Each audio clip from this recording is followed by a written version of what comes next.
लग्न म्हणजे नातं जोडणं की हिशोब चुकता करणं. मुलगी दिली तरी कमीच आणि दिलं नाही तर अपमान. अमूलीच्या आयुष्यात आज प्रश्न फक्त नात्यांचा नाही तर आईवडिलांच्या सन्मानाचा आहे. नमस्कार मंडळी, पुन्हा एकदा स्वागत आहे आपल्या चॅनलवर. अमोली कथेचा भाग 18. आजचा भाग फक्त एका मुलीची गोष्ट नाही तर त्या प्रत्येक घराची गोष्ट आहे जिथे मुलीचं लग्न म्हणजे आनंदापेक्षा जास्त जबाबदाऱ्या, अपेक्षा आणि कधीकधी अपमानही घेऊन येतं. आज अमोलीसमोर उभा आहे एक असा प्रश्न ज्याचं उत्तर देणं सोपं नाही. काय झालं रे महेश, तुला तिच्याशी बोलायचं नाही का?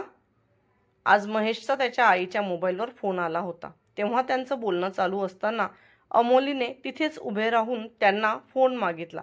तसं त्यांनी महेशला सांगितलं, पण महेशकडून रिस्पॉन्स न आल्याने त्यांनी महेशला प्रश्न केला. नाही आई, तसं काही नाही. खरं तर मी तिच्या मोबाईलवर कॉल करण्याचा विचार करत होतो, म्हणून त्याने त्याच्या आईला पटेल असं कारण सांगितलं. बरं, करशील मग तिच्या मोबाईलवर फोन? बघ, मी तुला विचारायचं राहिलं. अरे, तिच्या आईचा म्हणजे तुझ्या सासूचा फोन आला होता. तिला काही दिवस माहेरी घेऊन जायचं म्हणतायत, पण तुला विचारल्याशिवाय मी कसं पाठवणार ना, म्हणून मग म्हटलं नंतर कळवते. त्याने फोनवर बोलायचं नाही म्हटलं तशी अमोली चेहरा उतरवून किचनकडे वळली. तेव्हा तिच्या सासूबाईंचं बोलणं तिच्या कानावर पडलं. तिच्या आईने त्यांना कॉल केला होता हे त्यांनी तिला सांगितलं देखील नव्हतं. काय हे देवा, ज्यांनी जन्म दिला त्यांना त्यांचीच मुलगी त्यांच्याच घरी घेऊन जाण्यासाठी दुसऱ्याची परवानगी घ्यावी लागते. तिने मनातच देवाला प्रश्न केला. अगं, तुझं झालं असेल तर इकडे ये, मी काय सांगते. अमोली स्वयंपाक करत असताना तिच्या सासूने तिला आवाज देऊन बोलवलं. तू तर मगाशी ऐकलंच असेल, तुझ्या आईचा फोन आला होता, पण महेश सध्या नाही म्हणतो तुला पाठवायचं. तो म्हणाला की तो इथे नाही आहे आणि घरात आम्ही दोघेच आहोत, मग आम्हाला एकटं सोडून तू कसं जाणार? त्यांनी सांगितलं. तसं अमोली आश्चर्याने त्यांच्या चेहऱ्याकडे बघू लागली, कारण त्या काही लहान लेकरू नव्हत्या की त्यांना एकटं सोडून कसं जाणार. आणि तिच्या लग्नाला देखील 20 दिवसच झाले होते. मग या 20 दिवसांनी आधी हे दोघं एकटेच राहत होते ना. अशी बघू नको, हे माझं नाही तुझ्या नवऱ्याचं म्हणणं आहे. त्यापेक्षा फोन करून तुझ्या आईबाबांनाच इकडे जेवणाचं आमंत्रण दे, म्हणजे तुझी भेट पण होईल आणि तुला आम्हाला एकटं टाकून पण जावं लागणार नाही. त्यांनी तिला जणू काही ऑर्डरच सोडली आणि मग तिच्याकडून काहीही उत्तर ऐकून न घेता सरळ त्यांच्या बाहेर ओसरीत गप्पा मारायला गेल्या. आई, तू आत्यांना फोन केल्याचं मला नाही बोललीस. थोड्या वेळाने काम आवरल्यावर अमोलीने तिच्या आईला कॉल केला. अगं, मी तुलाच पहिले सांगणार होते, पण म्हटलं त्यांचीच परवानगी घ्यावी म्हणून केला, पण थोडा वेळ पूर्वीच त्यांनी फोन लावून नाही सांगितलं. तिची आई नाराजीत म्हणाली. फक्त नाही सांगितलं, अजून काही नाही? अमोलीला प्रश्न पडला, कारण बाहेर जाण्याआधी तर त्यांनी तिच्या आईवडिलांना जेवणाला बोलवण्याचा विषय केला होता. मग त्यांनी जर स्वतःहून फोन करून नाही सांगितलं तर जेवणाचं का नाही बोलल्या? हो, त्यांनी सांगितलं की जावाई बापू नाही सांगतायत म्हणून. ठीक आहे, तसंही चूक आमचीच आहे. तिची आई काय म्हणत होती हे काही तिच्या लक्षात येत नव्हतं. म्हणजे तुमच्या लग्नानंतर आम्ही जावयांना बोलवून एक सत्यनारायणची पूजा घालायला पाहिजे होती, पण पण खरं सांगते अगं, सुचलंच नाही. नाहीतर जावई तुला घ्यायला आले त्याच दिवशी त्यांचा मानपान तरी केला असता. आत्ता एक एक गोष्ट तिच्या लक्षात येऊ लागली. ते मला मेलीला आधी माहीत नव्हतं, पण तुझ्या मोठ्या आत्यांचा फोन आला तेव्हा कळलं. त्या दिवशी मूड पळतवणीत मी फक्त भात आणि 2 साड्याच दिल्या. मग अजून काय द्यायला हवं होतं?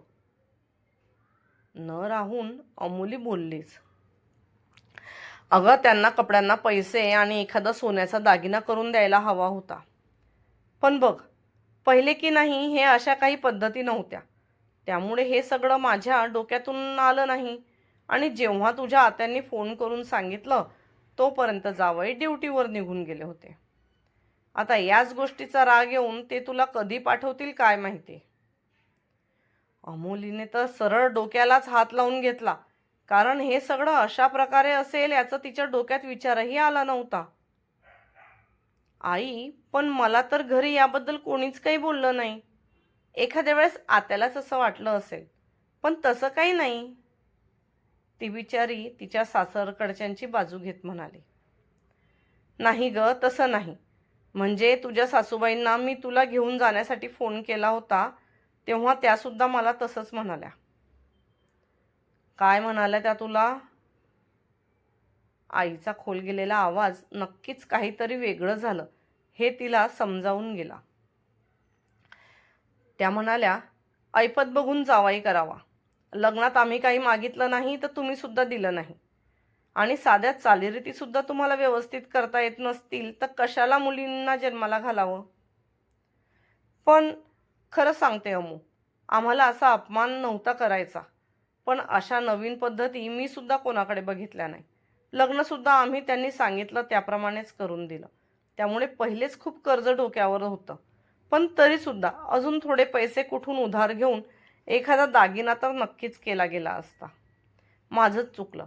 मीच पहिले तुझ्या सासूबाईंशी त्यांच्या तिकडच्या पद्धतींबद्दल बोलून घ्यायला हवं होतं.